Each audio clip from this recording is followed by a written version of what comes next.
Hello, अस्सलाम वालेकुम नाज़रीन, मैं हूँ आपकी होस्ट रुबाब शाह और आपको जज़्बा न्यूज़ पर खुशामदीद कहती हूँ। नाज़रीन, आज की हमारी डिस्कशन नहायत ही मुख्तसर और नॉन ट्रेडिशनल किस्म की है।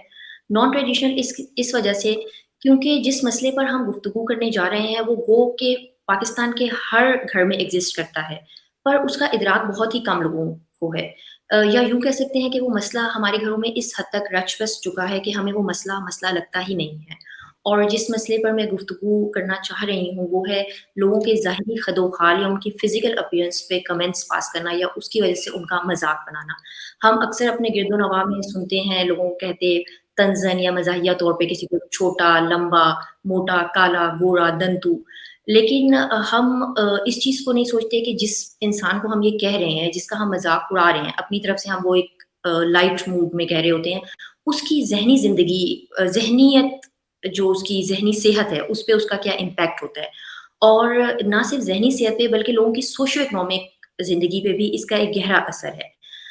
इस मौज़ू पे गुफ्तगू करने के लिए मैंने एक बार फिर सना ज़फ़र को अपने साथ मदऊ किया है और इस दफ़ा भी इनको बुलाने का ये मकसद है कि हम एक आम इंसान का पर्सपेक्टिव सामने लेकर आएँ। सना ने किस तरह अपनी पर्सनल, एकेडमिक, प्रोफ़ेशनल और मैरिड लाइफ़ में इन चीज़ों को ऑब्ज़र्व किया और क्या इस किस्म के तबसरों ने उनको या उनसे एसोसिएटेड किसी बंदे को इफ़ेक्ट किया है, इस पे हम इनकी राय जानेंगे। वेलकम टू द शो सना, अस्सलाम वालेकुम। वालेकुम अस्सलाम, thank you for having me. क्या हाल है आपका? रमज़ान कैसे जा रहे हैं? अल्हम्दुलिल्लाह ठीक जा रहा है, अब तो कुछ गुज़र गया, फुर्सत अशरा ऑलमोस्ट डन, खुदा का शुक्र। गो कि मैंने आपका वन लाइनर एक इंट्रोडक्शन दिया है, पर मैं चाहूँगी कि आप अपने बारे में मुख्तसरन हमारे ऑडियंस को एक बार फिर बताएँ कि आपने कहाँ से स्टडी किया और आजकल जर्मनी में क्या कर रही हैं? ओके जी, मेरा नाम सना ज़फ़र है और मेरे ख़्याल से मेरा तारुफ़ तो बस यही है कि मैं एक आम इंसान हूँ और आपकी शुक्रगुज़ार हूँ कि आपने मुझे आम बात करने के लिए मौका दिया है आज। थोड़ा-सा बैकग्राउंड अगर आप जानना चाहती हैं तो वो ये है कि मैं पाकिस्तान में पैदा हुई थी और अपनी ज़िंदगी के पहले 24 साल मैंने पाकिस्तान में ही गुज़ारे। 2009 में मैंने national university of science and technology से अपना मास्टर्स कंप्लीट किया था, which is also known as NUST. मैंने नस्ट से ही bachelors and masters in business administration किया और मेरा majors international business and marketing है। वहाँ पे मैंने 2 ब्रीफ जॉब्स की थी पाकिस्तान में, थोड़ा अर्सा मैं बैंक के साथ एसोसिएटेड थी और उसके बाद मैंने नस्ट यूनिवर्सिटी को एज विजिटिंग फैकल्टी ज्वाइन किया था। 2011 में I got married and came to Germany. मेरे हस्बैंड भी मेरी तरह एक आम इंसान हैं। उन्होंने पाकिस्तान से मैकेट्रॉनिक्स इंजीनियरिंग की थी और जर्मनी से आके उन्होंने ऑटोमेशन में मास्टर्स किया और अब एक ऑटोमोबाइल कंपनी के साथ जॉब कर रहे हैं। यहाँ आके मैंने ऐसे कोई फॉर्मल जॉब नहीं की। इनिशियली लैंग्वेज सीखी थी, उसके बाद कुछ ट्रैवल किया था, कुछ हॉबीज परस्यू की थी जो अभी तक कर रही हूँ। और मीनवाइल आई हैड 2 किड्स अल्हम्दुलिल्लाह। एक बेटा है मेरा और एक बेटी है और हम हैनोवर में रह रहे हैं अब। मुझे 10 साल हो गए हैं यहाँ पे ऑलमोस्ट। सही। Thank you Sana for the brief introduction और ये आपकी आदती है कि आप अपने आप को और अपने हस्बैंड को आम इंसान कह रही हैं। वैसे तो खैर हम सभी एक आम इंसान हैं अपनी-अपनी ज़िंदगियों में भी, लोगों के लिए भी। लेकिन ऑब्वियसली कुछ अचीवमेंट्स होती हैं जो हमारी ज़िंदगी के साथ एसोसिएटेड होती हैं। खैर coming back to the topic, जैसे मैंने बताया कि हमारे यहाँ बहुत कॉमन है लोगों के ज़ाहिरी खदो-खाल पे कमेंट करना। आप बताएँगी कि किस एज से आपने इस चीज़ को ऑब्ज़र्व किया और फिर रियलाइज़ किया कि ये एक प्रॉब्लम है हमारे माशरे की, जो कि मज़ाक के तौर पे ली जाती है, लेकिन असल में ये मज़ाक है नहीं, एक ये ग्रेव किस्म का इश्यू है? जी, बिल्कुल। अगर ऑब्ज़र्वेशन की बात करें तो मेरा ख़्याल है हर बच्चे को स्कूल लेवल पे ही ज़रूर ये चीज़ ऑब्ज़र्व हो जाती है और मैंने भी डेफ़िनेटली की होगी। रियलाइज़ेशन में भी विद टाइम स्लोली आती है। मैं थोड़ी-सी आपकी बात ही रिपीट करना चाहूँगी कि ये बहुत आम बात है, जिसको बल्कि आजकल की ज़बान में कैज़ुअल रेसिज़्म कहते हैं हम, कि हमारी देसी हाउसहोल्ड में कैज़ुअल रेसिज़्म होता है कि हम किसी के रंग पे बात करना, किसी की हाइट पे बात करना, किसी के वज़न पे बात करना, कोई बुरा नहीं समझते। हमारे ख़्याल से हम मज़ाक कर रहे हैं। और बात शुरू कहाँ से होती है, तो वो तो अक्सर फैमिलीज़ में ही शुरू हो जाती है। आपको पता ही है, बच्चा पैदा होता है तो हमें सबसे पहले फ़िक्र ये होती है कि उसका नाक तो मोटा नहीं है, उसका रंग कैसा है। 2 बहनों में कंपैरिज़न बहुत आम है कि एक का रंग दबता है और एक का रंग गोरा है। ये चीज़ें हमने ज़रूर मेंशन करनी होती हैं, बगैर सोचे कि बच्चा पे क्या गुज़र रही है। अब यहाँ पे मैं एक छोटा-सा डिस्क्लेमर ज़रूर देना चाहूँगी। इस बात के बारे में मैं समझती हूँ कि बात करना ज़रूरी है क्योंकि हमारे पे रिस्पॉन्सिबिलिटी ज़्यादा है। अब जब हम ये कह रहे हैं कि हमारे बड़े ऐसे बात करते हैं, तो हमारे कहने का बिल्कुल भी ये मकसद नहीं है कि शायद हमारे बड़ों में इतने रियलाइज़ेशन नहीं थी या उनको पता नहीं था या हमें ज़्यादा पता है, हमें ज़्यादा अक्ल है, ऐसी कोई बात नहीं है। हमारे और ना ही इसका ताल्लुक फैंसी डिग्रीज़ से है, हमारे बड़े भी बहुत बाशऊर और बहुत-बहुत पढ़े-लिखे लोग हैं। लेकिन ये एक चीज है जो कि बहुत आराम से generation to generation hand down होती रही है। जो लोग मुझे जानते हैं वो ये जानते हैं कि ये बड़ा close to my heart topic है, कि मैं अक्सर बुरी बन जाती हूँ जब मैं बड़ों को इस बात पे मना करने की कोशिश करती हूँ, क्योंकि उनके ख्याल में वो कुछ गलत नहीं कह रहे, उनकी नीयत गलत नहीं है।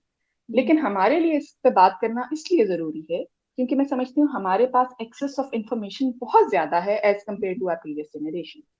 आज एक बच्चा रिमोट एरिया में बैठा हुआ भी उसको ये बात का अच्छी तरह अंदाजा है कि अमेरिका में ब्लैक लाइफ मूवमेंट चल रही है फॉर एग्जाम्पल।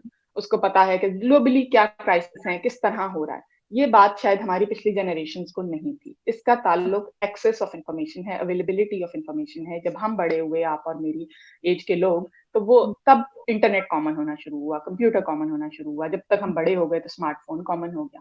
और स्मार्टफोन का मतलब है कि world fits in the palm of your hand, कि आपकी पूरी दुनिया आपकी रसाई में आ गई। अब हमें इतनी अगर एक्सपोजर है और इतनी हम अवेयर हैं और हमें नजर आ रहा है कि एक नेगेटिव चीज है जो generation to generation hand down होती जा रही है, तो मैं समझती हूँ उसके बारे में बात करना, उसको रियलाइज करना, और मोस्ट इंपॉर्टेंटली उसके बारे में कोई प्रोडक्टिव बात करना कि हम उसमें बेहतरी कैसे ला सकते हैं। सिर्फ क्रिटिसाइज करना तो आसान है, जैसे आपको पता ही आजकल सोशल मीडिया पे हर कोई कीबोर्ड वॉरियर बना होता है, पीछे बैठ के कमेंट जरूर दे देता है कि भाई ये इन्होंने गलत किया, वो गलत किया। लेकिन ये चीज भी नेगेटिविटी को लीड करती है जब एक बच्चे से ये हम इस तरह की कोई भी बात बच्चों में करते हैं, बड़ों में करते हैं। मैंने आपका ये पॉइंट मेरी समझ में आया है और ये बहुत वैलिड पॉइंट है कि बात सही है कि हमारे बड़े भी बहुत बाशऊर हैं, थे भी जो गुज़र चुके हैं, जो भी मौजूद हैं और ये नहीं है कि बहुत सारी गलतियाँ हम खुद भी कर रहे होते हैं, सिर्फ़ बड़ों के उस पे नहीं है। हमारी अपनी जनरेशन या जो हमसे बिल्कुल। छोटी जनरेशन है वो भी इस किस्म के मज़ाक जो है ना वो करती है। लेकिन मैं ये समझती हूँ कि हमें इस चीज़ की रियलाइज़ेशन नहीं है। चाहे अभी हम जितने मर्ज़ी एडवांस हो गए हैं, जैसे-जैसे हम एडवांस हो जा रहे हैं, वैसे-वैसे हमारे जोक्स भी उसी हिसाब से ना वो कैज़ुअल रेसिज़्म में एडवांस होते जा रहे हैं। मैं इस पे एक छोटी-सी बात करूँगी, अभी मैं उस पे आपका ओपिनियन लेना चाहूँगी। आप क्या समझती हैं कि जरूर। इसके इनिशिएटर्स हमारे यहाँ कौन सबसे ज़्यादा है? क्या ये हमारी फैमिलीज़ में औरतों की तरफ से ज़्यादा है, मर्दों की तरफ से ज़्यादा है या ऐसा है कि फैमिलीज़ में नहीं है, हम बाहर लोगों से सुनते हैं? मतलब आप क्या ये बात समझती हैं? मुझे मेरे ओपिनियन में इस तरह है कि हमारी फैमिलीज़ जो हैं, they are the first ones जो कि हमें रियलाइज़ कराती हैं कि हमारे अंदर कोई ख़ामी है, जो कि अमूमन ख़ामी नहीं ली जाती, लेकिन हमारे माशरे के मुताबिक जैसे कि हमारे रंग में मसला है, हमारी हाइट में मसला है, हमारे वेट में मसला है। तो मैं समझती हूँ कि हमारी फैमिलीज़ पर्टिकुलरली हमारी मदर्स या जो फीमेल्स हैं, वो इस चीज़ को ज़्यादा जो है ना बावर कराती हैं कि हाँ जी, आप में ये चीज़ एग्ज़िस्ट कर रही है। आप इस पे क्या कहती हैं? क्योंकि आप एक मदर भी हैं, तो आप ज़्यादा बेहतर बता सकेंगी। जी बिल्कुल, आपकी ये बात ठीक है। इसमें बल्कि मैं बात शुरू यहाँ से करना चाहूंगी कि जब बच्चा पैदा होता है तभी उस पर कॉमेंट से शुरू हो जाते हैं, लेकिन अभी बच्चे की अपनी जहन जो है वो बन रहा है, अभी वो स्टार्ट हुआ है। एक बच्चे की इंडिविजुअल पर्सनालिटी बन रही है इनफरादी तौर पे। हो सकता है कि जैसे जैसे वो बड़ा हो रहा है, वो टॉय से खेल रहा है, उसको रेड कलर ज्यादा पसंद हो as compare to blue colour, उसको लाल रंग ज्यादा अट्रैक्ट करता हो। ये उसकी एक अपनी पर्सनालिटी है। उसका कोई भी रीजन हो सकता है, उसे कार्टून कैरेक्टर वो पसंद है, उसकी माँ ये पहनती है, उसका बाप पहनता है। पर बच्चे को ये कैसे पता चलता है कि गोरे रंग का मतलब है खूबसूरत और गहरे और सांवले रंग का मतलब है नॉट सो खूबसूरत? ये हम बताते हैं। ये बात डेफिनेटली फैमिली में ही स्टार्ट होती है।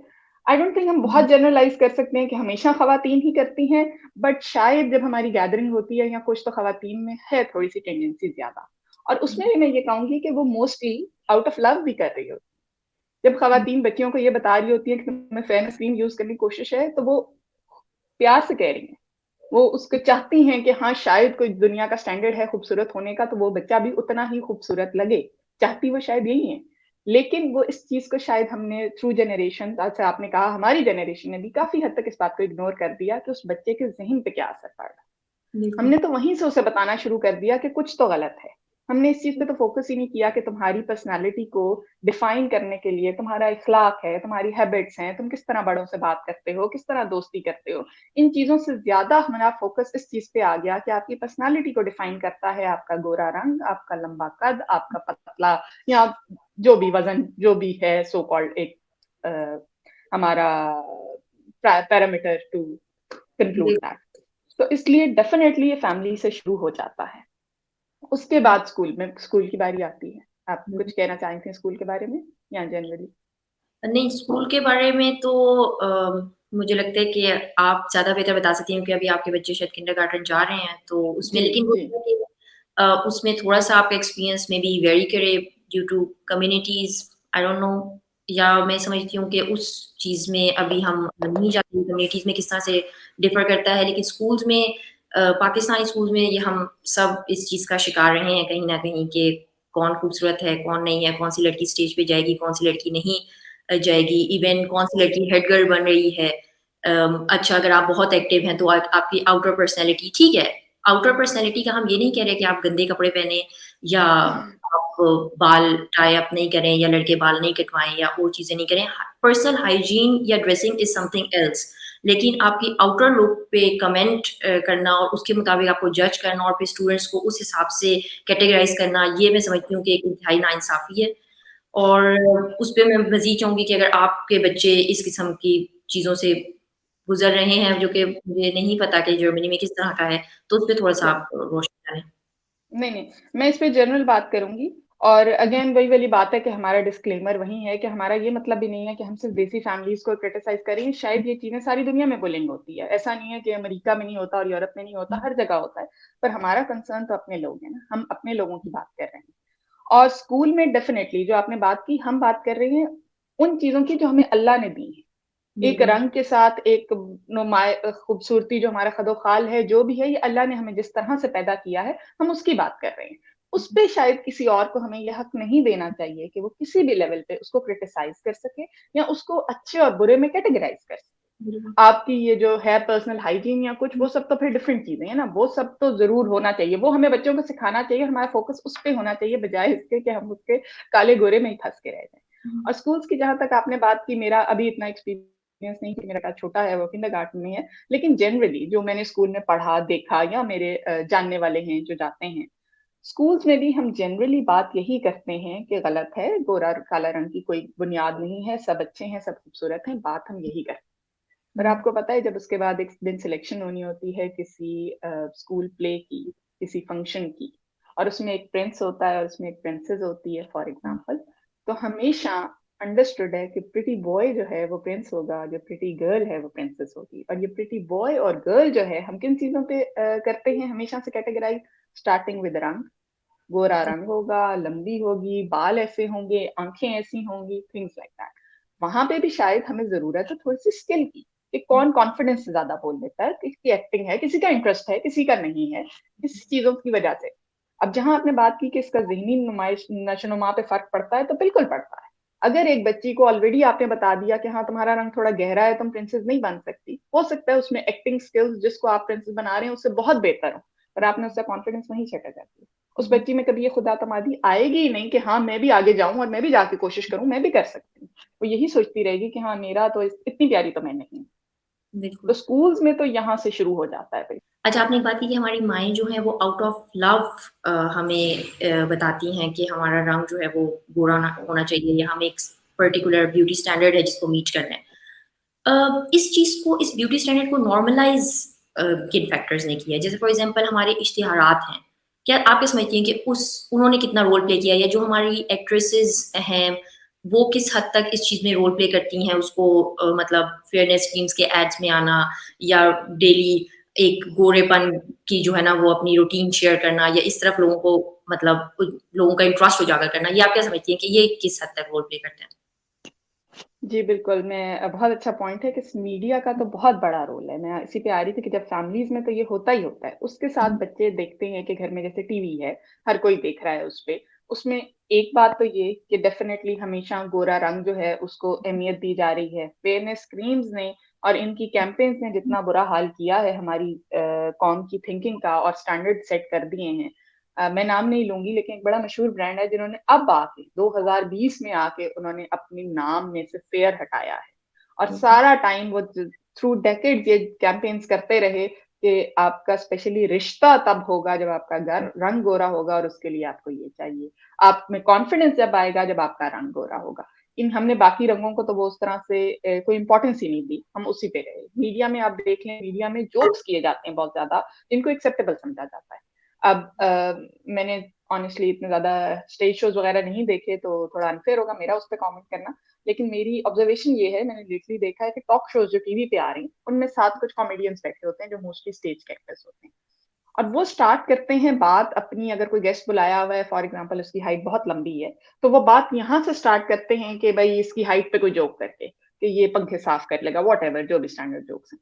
और 30-40 मिनट एपिसोड खत्म होने तक वो जोक कंटिन्यू हो रहा होता है। वो उसी चीज पे फंसे होते हैं कि और एवरीबडी इज लाफिंग अलोंग। और जो ऑडियंस है, हम लोग हैं, हमारा भी फर्ज है कि हम देखें, हम उसको एंजॉय करें, और हम कहें हाँ हमने और देखना है, हमें यही चाहिए, हमें ये फनी लग रहा है। तो मीडिया का रोल तो बहुत स्ट्रांग है। इसी तरह हर जो ड्रामाज हैं, हमारी तरफ तो बड़ा ड्रामा इंडस्ट्री बड़ी स्ट्रांग है, उसमें लड़की जो है उसकी अचीवमेंट्स की, उन चीजों की इतनी अहमियत नहीं होती जितनी ये होती है कि वो कितनी प्यारी है। इसीलिए, और उसका अल्टीमेट गोल जो है वो गेटिंग मैरिड होता है हमेशा से हर ड्रामे में, और उसके लिए भी उसका प्यारा होना जरूरी है। तो हमारे मीडिया ने तो बहुत ज्यादा इन्फ्लुएंस करती है ना, एक स्टैंडर्ड सेट कर दिया है कि हम ऐसे लगेंगे, हम ऐसे होंगे, तभी हमें कॉन्फिडेंस आना चाहिए, तभी हम आगे जाके कुछ बन सकते हैं। और ये बिल्कुल। चीज इतनी नॉर्मलाइज हो गई है कि इसके बारे में बात करना भी मतलब लोगों को समझ नहीं आती। मैं अक्सर, जैसे मैंने कहा, मैं अक्सर बुरी बन जाती हूँ अपनी फैमिली में इस चीज को पॉइंट आउट करते हुए। और वही मैं डिस्क्लेमर दे रही हूँ कि हम कोई ऐसी बात नहीं कह रहे कि और जगह होता है हम उन्हें क्रिटिसाइज करें, ये हम अपने आप को इंक्लूड करके कह रहे हैं, अपनी फैमिलीज को इंक्लूड करके कह रहे हैं कि ये बातें होती हैं, हर फैमिली में होती बिल्कुल हैं। और आपने हमने मीडिया को भी, सॉरी मतलब आपकी फैमिली से जी, मुझे यही था कि जो आपने फैमिली की बात की कि मैं उसमें अपनी एग्जांपल जो है वो देना चाहूँगी, अपने आप को रिलेट करना चाहूँगी कि बचपन से मुझे ये चीज़ बहुत सुनने को मिली कि जी रंग दबा हुआ है, रंग जो है वो माँ पे नहीं गया या फूफियों पे, खालाओं पे नहीं गया, गोरा हो जाता या अब इसको ये क्रीम लगाओ ये है। तो मतलब ये चीज़ें ऐसी हैं जो हर घर में कॉमन है। तो हम सबका ये मसला है और जिस जिस चीज़ को मैंने फेस किया या जो मैंने मतलब जो ज़हनी दबाव का या टेंशन का मैं शिकार रही, इस टॉपिक को डिस्कस करने का मकसद ये है कि जो आजकल जो अब जनरेशंस आ रही हैं या जो हमारे साथ के हमारे फेलोज़ हैं, वो इस चीज़ से ना गुज़रें। और मैं समझती हूँ कि आपने जो मज़ाक की बात की ना, हम लोगों के असल में सेंस ऑफ ह्यूमर ही इस चीज़ पर है कि लोगों का के फिज़िकल अपीयरेंस पे मज़ाक करके हम बहुत एन्जॉय करते हैं। ये एक चीज़ है कि हमारा शायद कौमी मज़ाक का लेवल ही इस किस्म का है। आई डोंट नो आपकी इस पे क्या राय है? मैं ये समझती हूँ हम पाकिस्तानियों का सेंस ऑफ ह्यूमर बहुत अच्छा है as compare to other nation. हुँ, लेकिन उसकी क्वालिटी जो है ना, वो बड़ा वेरी करती है कि हम कंटेंट क्या है। अगर हम नॉर्मल किसी चीज पे बात करें तो हमारा अच्छा है, हम कर सकते हैं। लेकिन हमें लगता है कि इसी की लपेट में आ जाता है कि अगर हम किसी का मजाक उड़ा रहे हैं, किसी की तहजीक कर रहे हैं, किसी पे तंज कर रहे हैं, तो हम समझते हैं कि नहीं, हम वो करके भी हम बहुत फनी है, हमारा तो बहुत अच्छा इम्पैक्ट है, हम लोगों को हंसा रहे हैं। और इसी चीज को खत्म करना हमारा फर्ज है। देखें, आप अच्छा। स्कूल्स की जो आप बात कर रही थी, तो उसमें आप देखें, हम सब सब लोग ये बात रट्टा मार के बड़े होते हैं कि खुतबा हज्जतुल विदा में क्या कहा गया था कि हुँ, गोरे को काले पे, काले को गोरे पे कोई फौकियत हासिल नहीं है, अरबी को अजमी पे, अजमी को अरबी पे कोई फौकियत हासिल नहीं, सिर्फ तकवा की बेस पे। लेकिन ये बात सिर्फ रटे के तहत तक रह जाती है ना। उसके बाद जब प्रैक्टिकल लाइफ में आते हैं, आप वही बात बार बार बताए जा रहे हैं, तो क्या बच्चों के जहनों पे क्या असर पड़ रहा है? आप उनका कॉन्फिडेंस छिटे कर रहे हैं, सबसे पहली बात। दूसरी बात ये कि आपने एक स्टैंडर्ड सेट कर लिया। बल्कि हम अगली एपिसोड में आई थिंक इस तरफ आएंगे कि हम बच्चों के बारे में बात करेंगे कि हमें बच्चों को रोकना भी बिल्कुल, जरूरी है। क्योंकि जब आप बच्चे को भी अलाउ करेंगे ना कि वो बिल्कुल। किसी और का मजाक उड़ाए, तो आप उसको मना जब करेंगे तो आप सिर्फ दूसरे बच्चे को फेवर नहीं कर रहे, आप अपने बच्चे के जहन के साथ एक बड़ी फेवर कर रहे हैं।